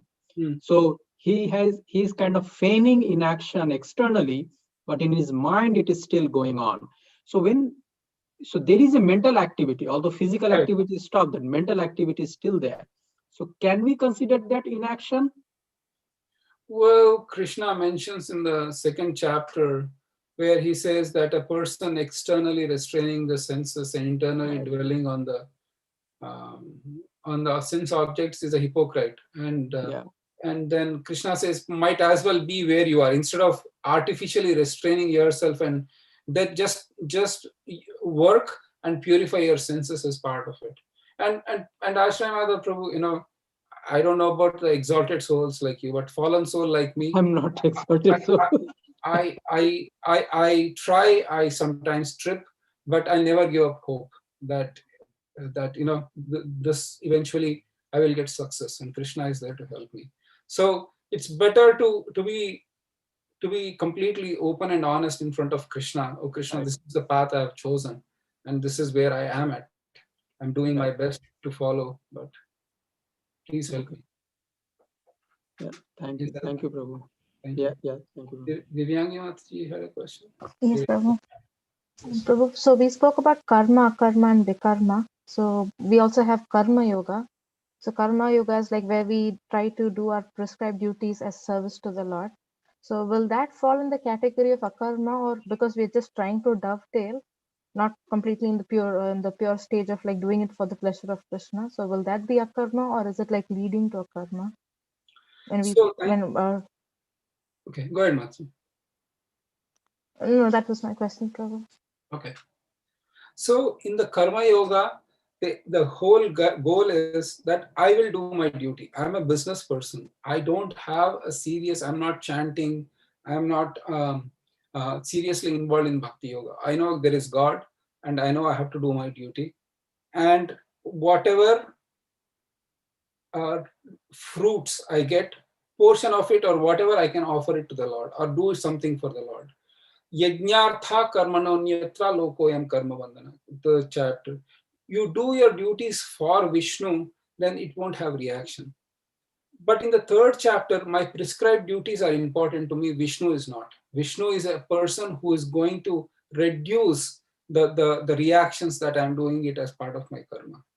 But in the fourth chapter, the jnana is that I actually get into what am I doing. It's more of a metadata or metaphysics, that I'm not analyzing the physical or the action itself, but the nature of action and the implications of that action. That is called Jnana Yoga. Jnana Yoga is more of awareness of action and the deliberation on action rather than completely being not action or no action. Is that okay, Mate? Yes, bro. And in the fourth chapter, as we go ahead, the perfection of performing this, and which segues into the next theme of the fourth chapter, is Krishna talks of many exercises. He says, if you are a grihastha, you do this, brahmacharis do this, and all of these, it is mentioned here in the 30th verse. If you can look up,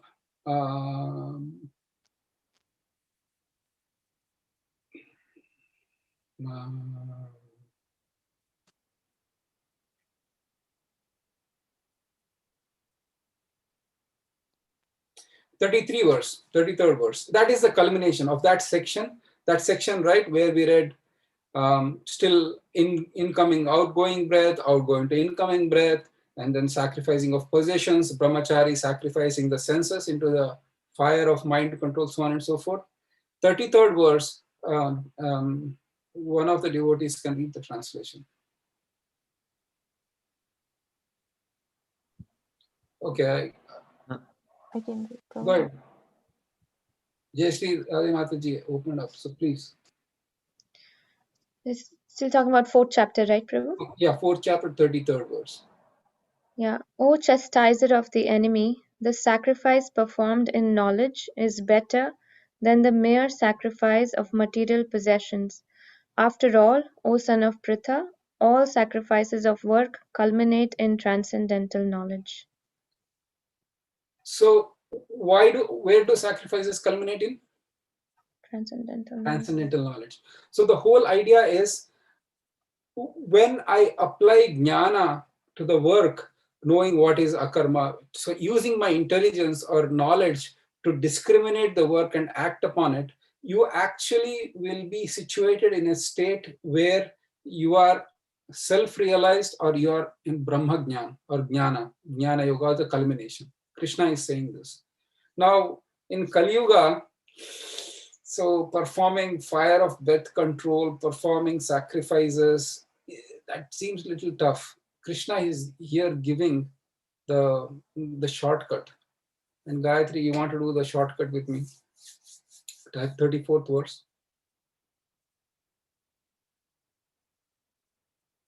You don't want to? Gayatri, you're muted. I don't know if you want to or not want to. I can see only your forehead. Everything else is kind of chopped off. Gayatri doesn't like me. Okay, that's okay. Rupa Sagara Prabhu. Haribo. Hare Krishna, Dandavat Pranam, Station Dandavat Pranam. Let's do the 34th. Krishna is saying the shortcut to get jnana. Tadvidhi pranipatena. Tadvidi pranipatena. Pariprashnena sevaya. Pariprashnena sevaya. Upadekshanti te jnanam. Upadekshanti te jnanam. Jnaninas tattvadarshinah. Jnaninas tattvadarshinah. Just try to learn the truth by approaching a spiritual master. Inquire from him submissively and render service unto him.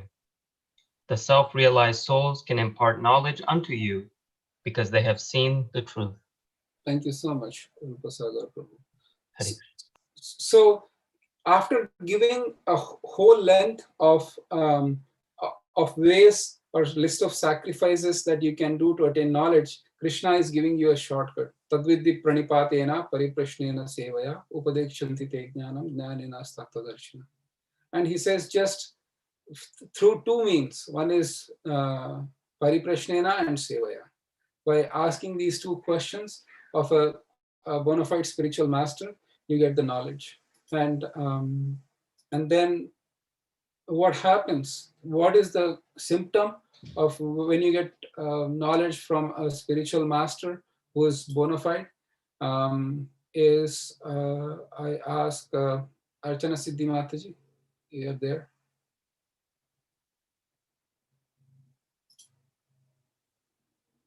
All right. Vasavi, you're there?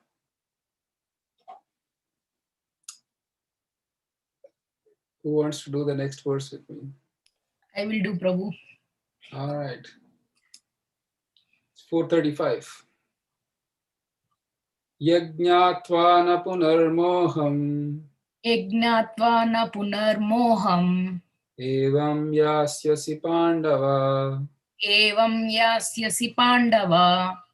Yena bhutanya seshani. Yenya bhutana seshani. Drakshasyaatmanyato mahi. Drakshasyaatmanyato mahi. Translation: having obtained real knowledge from self-realized soul, you will never fail again into such illusion. For by this knowledge, you will see that all living beings are but part of the Supreme, or in other words, they are mine. Thank you. Thank you. Dayakar, let's do the next one, 36. And what happens?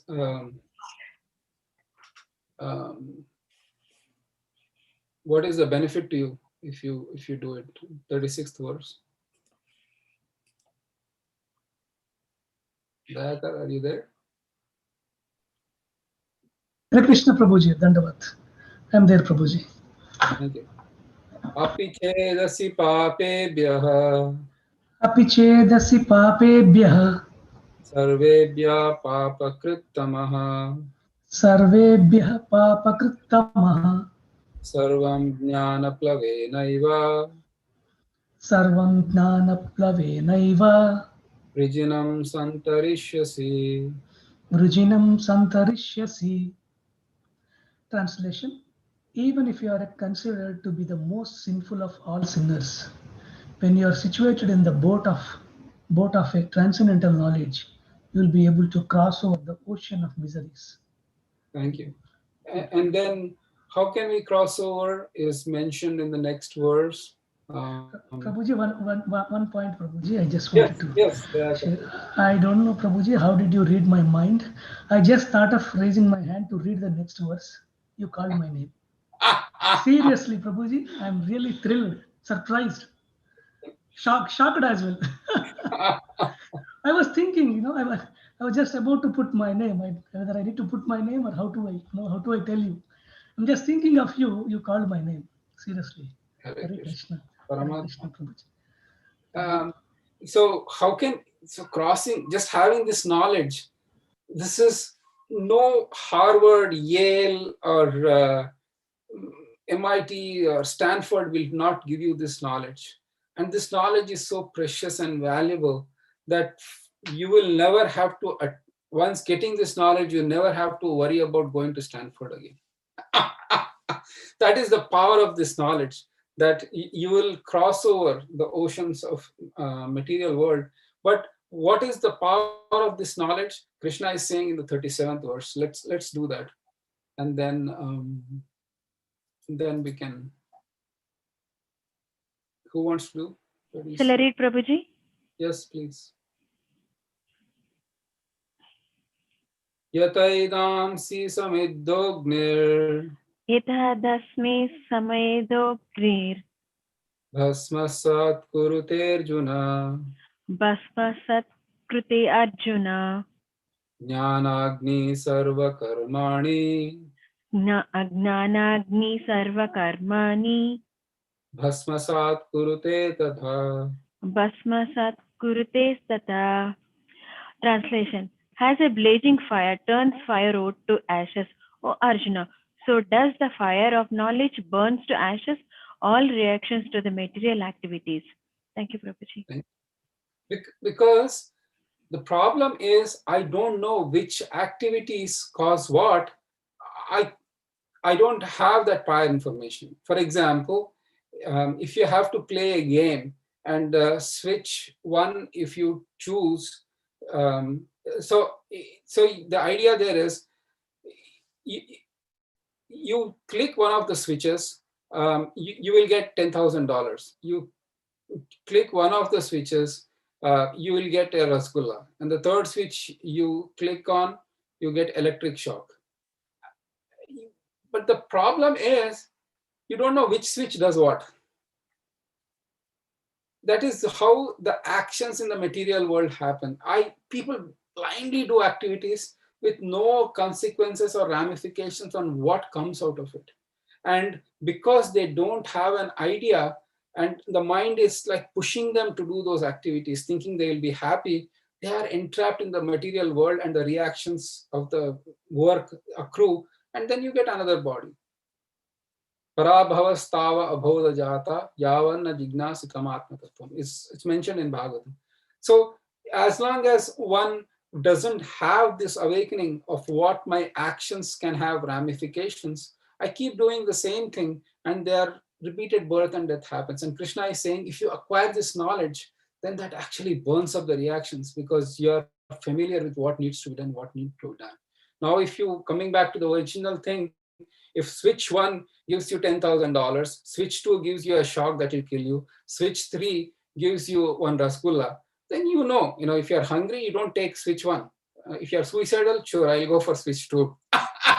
Well, at least that Krishna is saying that is jnana, or that is the knowledge of action that is needed to progress in spiritual life. In the modern context, just like whatever comes we'll eat, whatever comes we'll do, having more money, having more power, having these things just implicate one more and more. But then from devotee's perspective, there is a caveat though. For a devotee who can make a lot of money and use that money in service of Krishna, sure. So that work doesn't become material but spiritual. So having said that there is that consciousness as well. But at least we are not yet there. The pure Bhakti Yoga is going to come in 9th chapter. We are in Jnana Yoga. So we are dealing with ordinary karma and the ordinary reactions to the karma. Another verse here is Brahmarpanam Brahmahave. That's another verse, famous verse here. Brahmarpanam Brahmahave. Brahmagno Brahmanahutam. Brahma Tena Eva Gantavyam. Brahma Karma Samadhina. That when your knowledge becomes spiritual, then the ingredients that you use to perform those, they also become spiritual. One example I can give is that the murti of the temple actually is made of matter, but it's completely spiritual, though apparently it seems to be matter because of the spiritual nature of the activities that go on.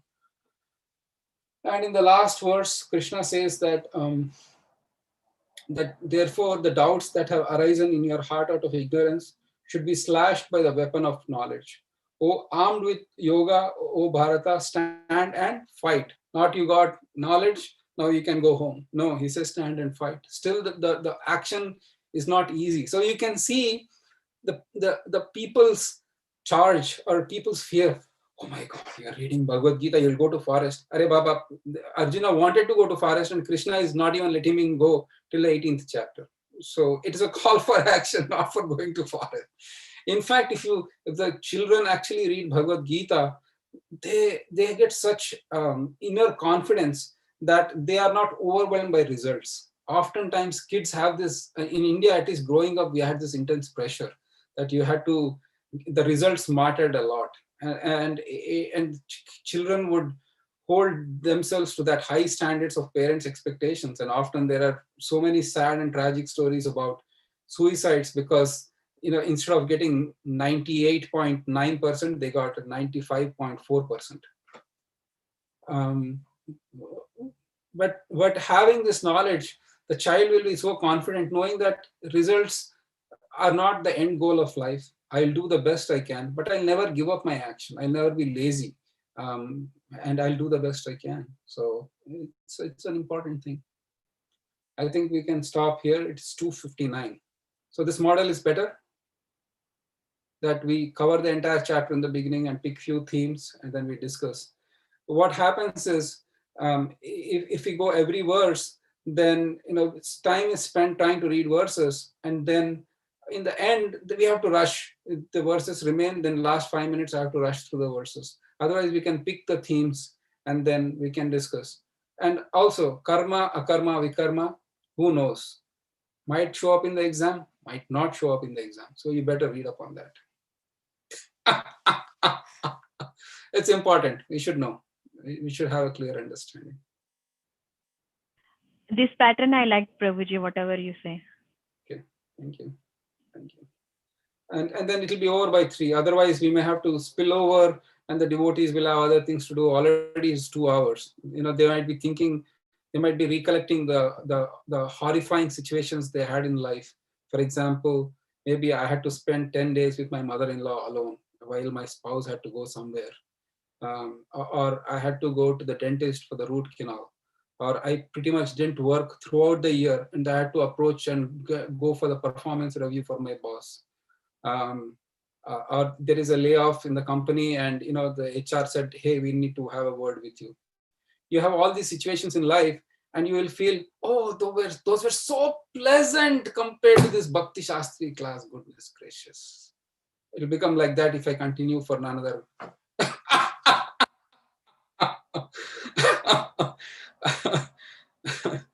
You like shloka? Okay. The one thing we can do, one thing I can do for the shloka lovers is, and that is going to be practical, is before we start the class, in the middle of class or towards the end of the class, we can all recite the verses of memorization. Sooner than later, it's the thing that is going to come.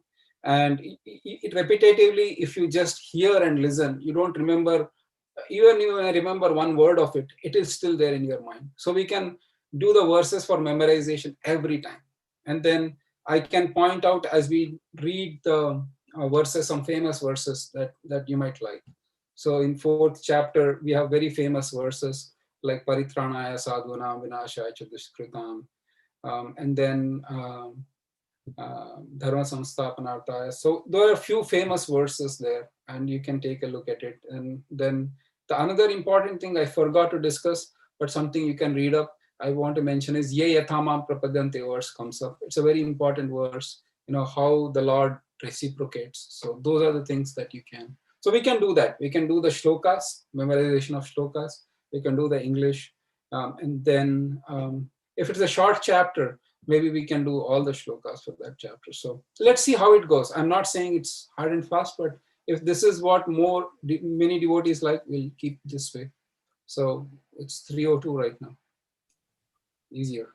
Because once I have the shlokas out of way, then the amount of explanation that can be given can be adjusted according to the time.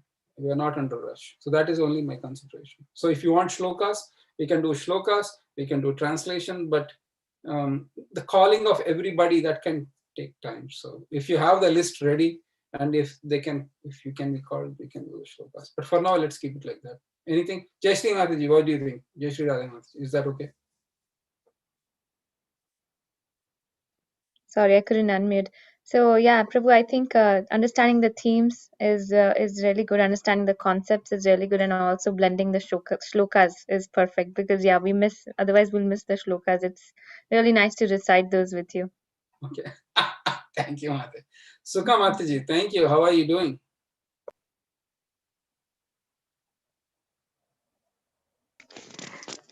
Hare Krishna, Prabhu. I'm well. Okay, thank you for joining today. Anushri, do you like this pattern, or should we do every shloka in Sanskrit and English and rush in the end? I think I like this. Yeah, this pattern. Yeah. Avanish. I also think this is better, Prabhuji. All right. So let's keep it for 1 or 2 things, and then we can do the memorization shlokas. That is really of practical value that can help you for the exam. Deepak G from Austin, and actually the G can be JI. So Deepak G, how are you? Fine. Hare Krishna. Hare Dandavat Krishna. Pranam. Ramesh, you're doing well?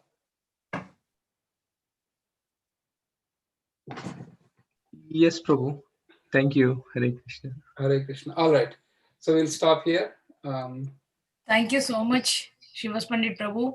Very nicely you explained the class, the theme, the flow you are doing very nicely, Prabhu. I like the pattern, and we are very grateful for you, Prabhu, all the classes. Thank you so much. Hare Krishna. Thank you, Hare Krishna. So thank you, Sirisha Mataji, for actually doing the broadcasting work. It's really, really much helpful. I know on Sundays, you will be doing the working hours that is equivalent to for the entire week, as far as that goes. So, but thank you for doing this, and thank you for taking care of it. It's really useful. And we'll see each other 2 weeks from now for the 5th chapter. And next verse, just to give you a heads up, is I might invite the Bhakti Vaibhava students to give classes for future, maybe either in the later this semester or next semester. So part of the Bhakti Vaibhava is to actually give some classes. So they might give some classes. So just giving you a heads up, nothing now, urgent now. But. So Prabhuji, again the class will be on November 22nd, right? Yes, Mataji. So it is 8th, 15th, 22nd, correct. And then I think we take a break for Thanksgiving, and then we can come back. We'll have, 5th, 6th, and then homeworks. Thank you for submitting the homeworks, and please keep my humble request. Please submit the homeworks, because if you submit the homework, you'll get 30 marks straight off in the bag, and then exam will be for 70 marks. If you can get 35 out of that 70, which is 50%, which then you'll be clearing the exam. The other thing, just to remind you, we are not going to get a raise of 20% at work. Neither will our boss call us for a promotion, nor President-elect Biden is going to call us for White House to give us Bhakti Shastri certificate. Nor the Nobel Prize will also include Nobel Prize for the best Bhakti Shastri student. Nothing will happen. This we do it for our own purification. We do our best to correct according to the best care that we can take. So marks ultimately doesn't matter, or it will not hold that much value as the purification that you get and the association that you get hearing about Krishna. So that is the best thing that we can take. Having said that, everybody will pass unless you really, really want to fail, and then give me a blank paper. That's your choice. I will accept your choice. So Can we ask one request? Can we request one thing? Can you please share some big questions which are essay type? Not exactly what comes in the thing, but what mostly we need to understand more. And yeah. Prabhuji. Yeah. You're not supposed to ask those questions. But there is no other way for us, Prabhu. No. Actually, I give hints. So, as I said before, when I say, please take care of this particular section, who knows? Then, that might or might not show up in the exam. So you better have, even if you don't read Bhagavad Gita as much as deeply as you want to, or attend everything in the class, I do drop hints. So I do make it easier. But because that is a special incentive for those who come to classes. Then you get to know what's going to come and what's not going to come in the exam. So thank you, Prabhu. One more reminder, the first homework is on November 15th. We need to submit. So devotees, please submit the first homework before November 14th. Thank you. Prabhuji, I have one more question. Prabhuji, if during the reading time, if I get any doubts, how to clarify the doubts, either in the class or do you have any WhatsApp to you, or what else, Prabhuji? WhatsApp can be fine. You can just put it on the WhatsApp. either Sirisha Mataji or Anand Kishore Prabhu or somebody can read them as we do go in the classes, and then we can discuss that. Okay, Prabhuji. All right. Thank you so very much. I'm deeply grateful to all of you. I'll see you in 2 weeks' time. Vancha kalpa tarubhya.